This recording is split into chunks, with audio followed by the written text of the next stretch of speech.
হরিরামপুর আন্দারমানিক বাজারের অগ্নিকাণ্ডে ২৫ থেকে ৩০ দোকান পুড়ে ছাই। হরিরামপুর আন্দারমানিক বাজারের অগ্নিকাণ্ডে ২৫ থেকে ৩০ দোকান পুড়ে ছাই হয়ে গেছে। মানিকগঞ্জ জেলা প্রতিনিধি আজাহার হোসেনের প্রতিবেদনে।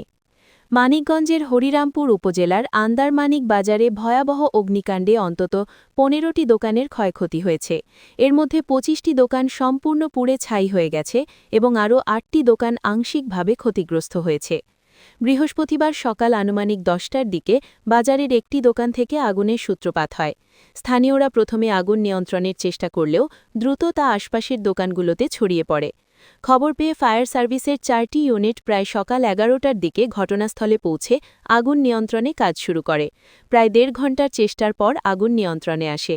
তবে কিভাবে আগুনের সূত্রপাত হয়েছে তা এখনও নিশ্চিতভাবে জানা যায়নি। প্রাথমিকভাবে ধারণা করা হচ্ছে, বাজারের একটি হোটেলের পাশে থাকা পেট্রোল ও অকটেনের দোকান থেকে আগুনের উৎপত্তি হয়ে থাকতে পারে। ফায়ার সার্ভিস ও সিভিল ডিফেন্সের উপসহকারী পরিচালক মোহাম্মদ আব্দুল হামিদ মিয়া জানান, খবর পাওয়ার সঙ্গে সঙ্গেই ৪টি ইউনিট ঘটনাস্থলে পাঠানো হয় এবং তারা দ্রুত আগুন নিয়ন্ত্রণে আনতে সক্ষম হন।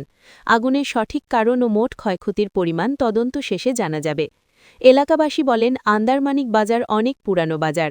এলাকাবাসীর ধারণা, বাজারের কোটি টাকার ক্ষয়ক্ষতি হয়েছে। ২৫ থেকে ৩০টি দোকান সম্পূর্ণরূপে পুড়ে ছাই হয়ে গেছে।